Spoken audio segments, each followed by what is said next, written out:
Good morning, everyone, and welcome to our assembly this week on thankfulness within the community. The Lord be with you. Please, can you bow your heads now as I read through our Abbey Grange school prayer? O God, forever wonderful and wise, we pray that you may share here with us at Abbey Grange some of your knowledge and love, and help staff and pupils alike to unite, to rejoice in your name, and serve you always. Amen. So my short assembly is about thankfulness in the community, and I just wanted to make a very quick video at the start to say thank you. Even though you're not in the building with us at the minute, you are all part of our Abbey Grange community, and we miss you, and we look forward to you being back soon. If you need us, we are here for you, so please contact us. There's always someone to help. But really it's about thankfulness, and as I say in my assemblies, every time I do them, I am immensely proud to say that I work at Abbey Grange. Our community spirit is absolutely fantastic. I love the way that we listen to each other, respect each other, show tolerance, we're polite. We always are there to help each other on the corridors. We listen to each other in our tutor groups. We celebrate difference. We show respect.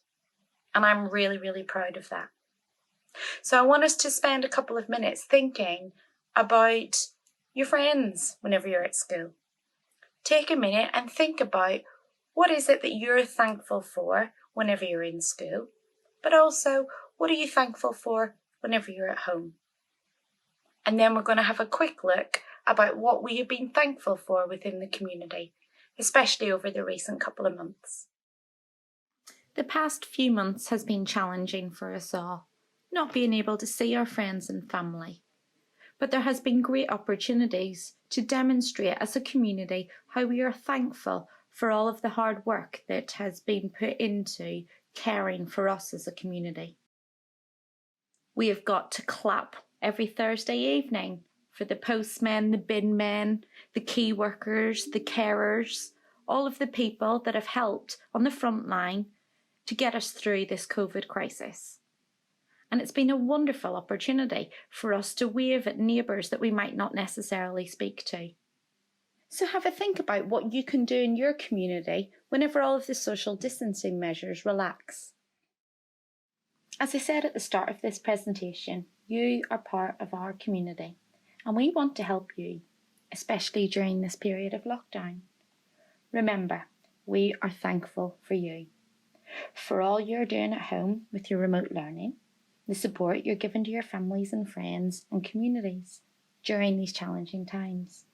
We are here for you. We have a new button on our website that you can access should you need any help. It's on the website main menu and it's called Share a Concern.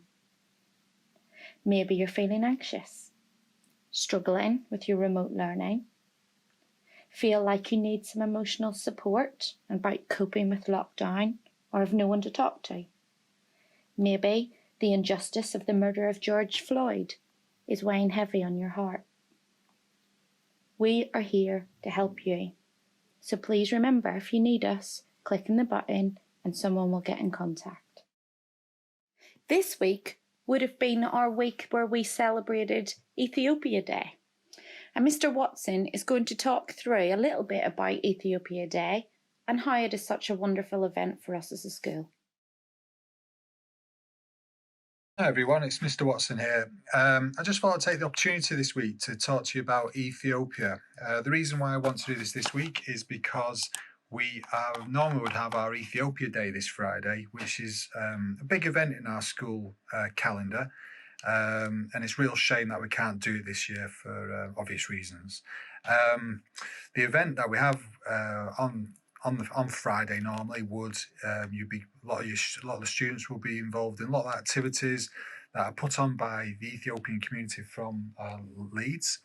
So you'll be sampling a lot of the traditional foods, some of the traditional dancing, also musical instruments and things like that, and doing some activities in your normal lessons, all related around the country of Ethiopia. We've had links with Ethiopia now for a number of years. We raise a lot of money for Ethiopia. As you can see here, this is from the trip last year in November. We always go every November, and we always raise a few £1,000s, and that money gets really well spent. I'll show you some of the kind of things that money gets spent on. But the money gets spent on lots and lots of different charity projects, mainly in the city of Addis Ababa, the capital city of Ethiopia, but also in some of the rural areas, some of the countryside areas of Ethiopia. So this is us presenting the check to one of their most famous citizens, a guy called Haile Gebrselassie, is an ex-Olympic champion for 5,000 and 10,000 meter running. So this is the students who went with us last year. And essentially what we do every year, we give the opportunity to Year 11s to apply to go. We take between 8 and 10 students every year. So if you're about to go into Year 11 or you're in one of the lower years, this is something that really, such a fantastic opportunity that I'd say really have a go at applying for that. It's always a shame we only can take between 8 and 10. But it's an amazing experience. And we go out to the countryside of Ethiopia, like you can see in this photograph here. This is a Rift Valley, amazing, beautiful country. And this is a photograph we took last November when we were out there. And we get to see a lot of contrast. You know, the people out in the rural areas are very different to the city areas. We see a lot of the wildlife. This is a Galada monkey that is only found in the Ethiopian highlands, and the only place in the world that they're found. And part of what they do, the students, is we do the Great Ethiopian Run, which is a 10K run. This is a photograph from the race in November. You can see it's a mass participant event. It's the biggest in Africa. There's about 47,000 people take part in this race, and the students every year do this run. We mainly sort of run and walk it and just take in the experience of such a fantastic mass participant race. So this is just a photograph from the start of that race last year. Our links with Ethiopia really incorporate our objectives of a school, which is to educate, nurture, and empower. And part of what we do for the Ethiopian Day is about educating about the country of Ethiopia and the culture of Ethiopia and the charities that we raise money for. It's all part of our key philosophy of educate, nurture, and empower. When we're out in the country, we visit lots and lots of things, lots of different projects. We see all the contrasts of the country. These are some photographs taken from Addis Ababa. You can see it's such a city of contrast here. You can see in the background there, they're building a 70,000-seater football stadium, and in the foreground there, they're selling goats. It's just an amazing place of absolute contrast. We get to go and shop in some of the market stalls and get to just sort of take in the vibrancy of this amazing city. Something that always resonates with us when we're out in Ethiopia is just the people are just so unbelievably friendly and just want to say hello to you and find out what you're doing, and just everyone is just always so friendly when we're out there. And you can see from here it's a place it's quite a crazy busy city. It's a really exciting place to be, and the students every year just have a fantastic experience. So currently we've got some students who are raising money to go in November. Hopefully that will happen this year. Obviously it might not happen because of the current situation, but if they don't go this year, they definitely will be going next year. You can see it's a city of absolute contrast. This could be any city, any western city like Leeds. See high-rise blocks, busy traffic. But I say it's also a city of abject poverty as well. This is a photograph of a light railway system, a bit like you find in Manchester with the Metro link. This connects many parts of the city. It was just built fairly recently. And then out in the countryside, that's where you get the real big contrast, because the countryside, real traditional lifestyles, lots of traditional farming, traditional places where people are living, very different to the city of Addis Ababa. But just what I wanted to do today was just give you a bit of an overview of our links with Ethiopia, because we're missing out on our annual Ethiopia Day. But obviously we'll be looking to do that next year. These are just some of the photographs of some of the charities we go and visit. This is an old people's refuge. Everywhere you go, there's always coffee ceremonies, because coffee is one of their key key sort of lifestyle things. This is roasting the coffee beans, and we always have popcorn with the coffee. It's a picture of the Old People's Refuge. It's just a place for them to go in the day, just where they can meet up with people and help with their happiness, essentially.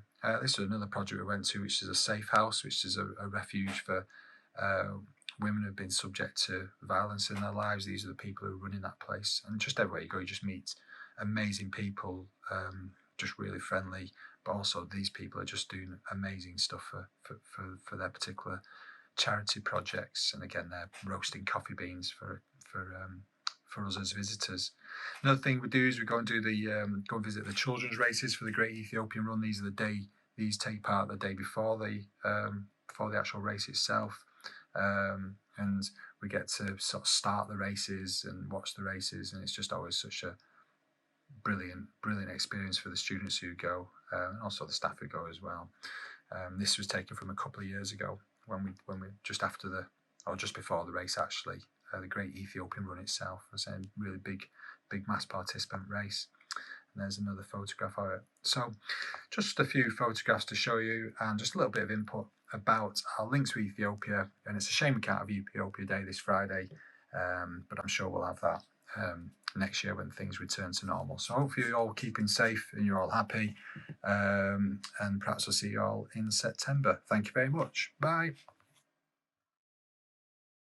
So as we finish this short assembly, I want to leave with you thinking about what you can be thankful for within your community and what you can do moving forward. So let's bow our heads in prayer. Father God, today is the perfect day to be thankful and grateful. Thankful of your love. You sustain us. You keep the spirit of gratitude alive within us. Help us hold on to the values that we cherish. Strength of character, generosity, love, kindness, and joy. Amen. I look forward to seeing you all, whether it be in the face-to-face learning or via communication over our remote learning, or whether we see you back in September. Please keep safe, and I miss you all.